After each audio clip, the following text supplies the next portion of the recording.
Hi everyone, and welcome to another video. So last Monday we took a look at the TDK ADX, and on Wednesday we took a look at the TDK ED. The ADX is from 1982 and the ED is from 1975. So now let's end the series by taking a look at the very last iteration of these types of cassettes.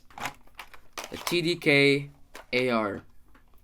Now, I'm sure a lot of you already know about the TDK AR because it's a very good tape and a very popular tape. This is TDK's acoustic response tape. So it evolved from the ED in 1973 to 1978 to the OD from 1979 to 82 to the ADX from 82 to 85, and then the AR from 85 onwards. So this one right here is a 1985 TDK AR. Now this wasn't actually the very best in their range. They had one more step above it, which is the ARX. And I do have some ARXs in my collection. Perhaps I'll make a video on them in the future. But for now, let's take a look at this TDK AR90 from 1985. So, yeah, this AR is actually basically an improved version of every single previous generation. It's a cobalt doped ferric, and yeah, people say it sounds very good, and let's see if it's really as good as they say. So let's take a look at the tape itself. TDK AR90 normal position acoustic response tape. AR90 normal bias 120 microseconds EQ. On the back here it's just a plain J card, and over here it says TDK AR90. Okay, if we open this up now, you can see the cassette itself. Looks very stunning. Yeah, look at that.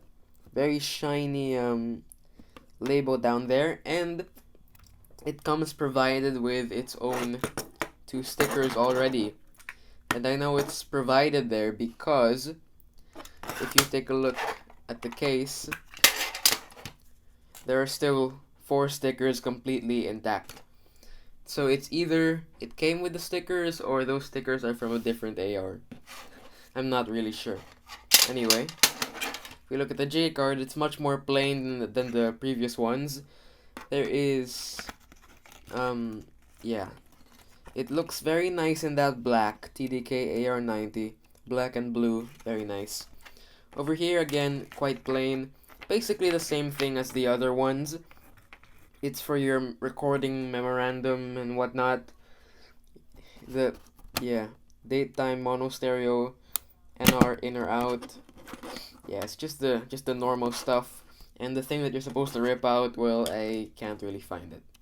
So, I mean, it wasn't provided with what I got, but that's fine. Doesn't really matter. So, now let's actually take a look at the tape itself, the tape inside the cassette. So let's put these back. Here's the AR. I have my Bic this time. Now, if we look at it, as you can see, it's quite a dark brown. Yeah, quite dark brown in color. And if you look at the ADX from the previous generation, it's also dark brown. And if you look at the ED, it is black. Now, if you look at all 3 cassettes, if you look at all 3 tapes, what is very interesting is that as time goes on, the tape gets brighter. This is from 1975, completely pitch black, basically. 1982, very dark brown. In 1985, it's a bit more chocolatey. So you can see it actually got, yeah, lighter, brighter, however you want to say it, over the years. And yeah, it's very interesting to see. Not sure why it's like that. Perhaps perhaps the cobalt makes it like that. I have no idea. I have no idea. Anyway, that's the AR. It's a very, very sought after cassette. A lot of people like searching for ARs, and for good reason. I'm told that it sounds very, very good, but we'll see how that is once we get into the audio test. Now, before I move on, I should mention that at this generation, 1984 to 1985, this AR was the best Type 1 that TDK made.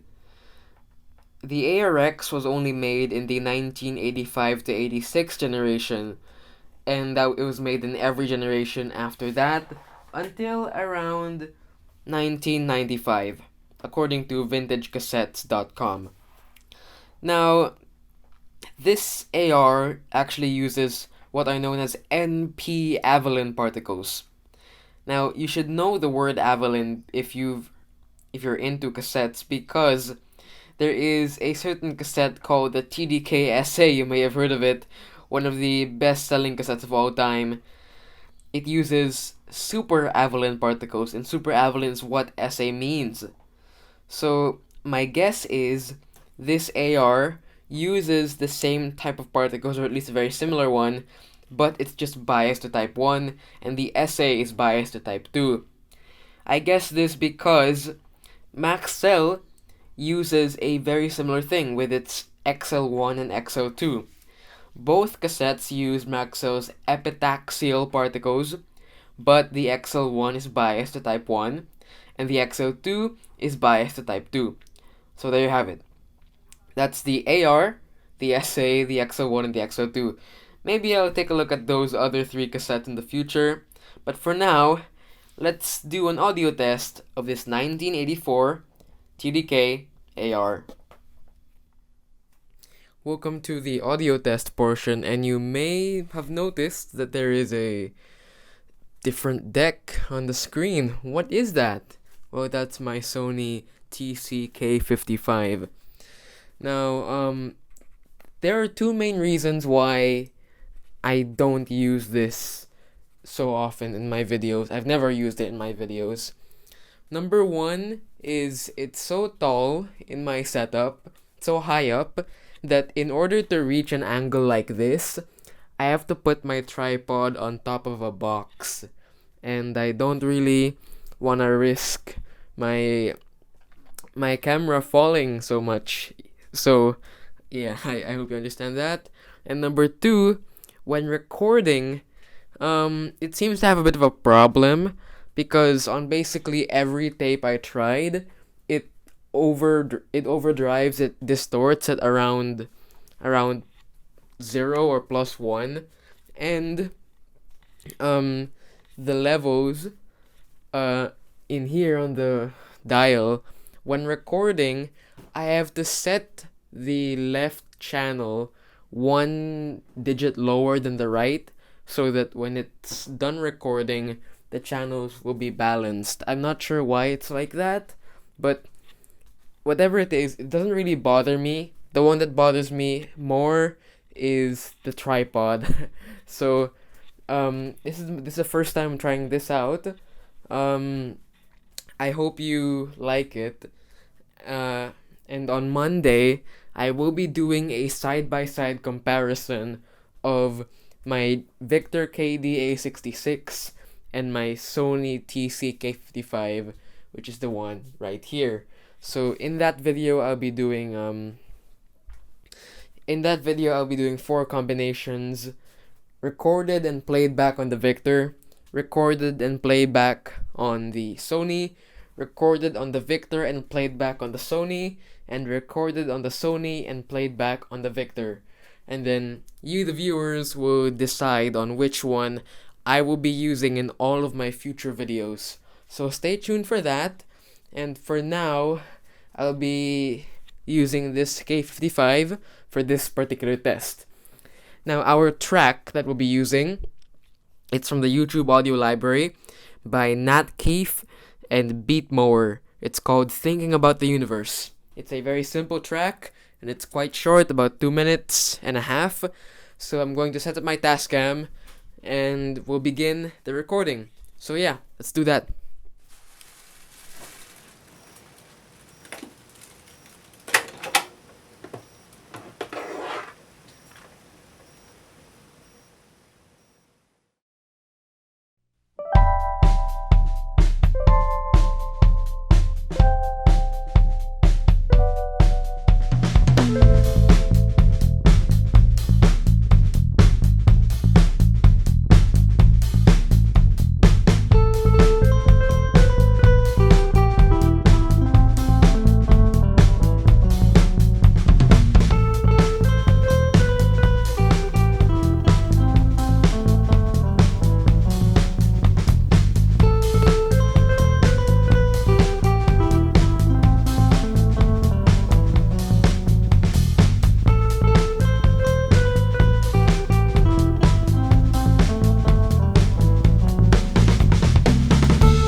Wow, that bass was just really thumping, and I can't really place it down on the surface because there is no surface, so I just placed back the the cassette in there.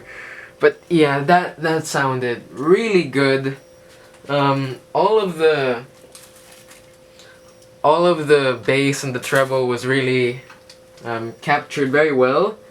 Um, though there was a little bit of distortion, I do apologize for that. But as they say, distortion is pretty nice to the ears. Some people like hearing distortion. Let's switch now to the Tascam really quickly. So yeah, it sounded really good on that TCK55. Maybe it's just the tape, maybe it's the deck, but we'll decide that on Monday. Um, I would like to mention that this AR, it had some really obnoxious Japanese music. I don't know who made that music, but it just sounded so bad. Like, I mean, it sounded really good, like in terms of just the sound, but the music was just terrible. I'm gonna be honest. I mean, on the previous episode with the TDK ED, it sounded good, of course, and the music was definitely much better. Um, it was some 70s pop. But this music on the AR is just abysmal. I don't know what in the world they they used, but whatever it is, I don't like it. So I did not record that because I did not like how it sounded, so I don't want to upload it or anything. Anyway, TDK AR sounds really good, really big thumping bass, and really detailed, good treble. So yeah, that's about it. Well, there you have it. The 1984 to 85 TDK AR. You know, this cassette looks great, sounds great, feels great. You know, something tells me that it is great. I wonder. Yeah, of course it's great. It's one of the best sounding Type 1 cassettes of all time. And yeah, I hope you liked the video. I hope you liked the AR.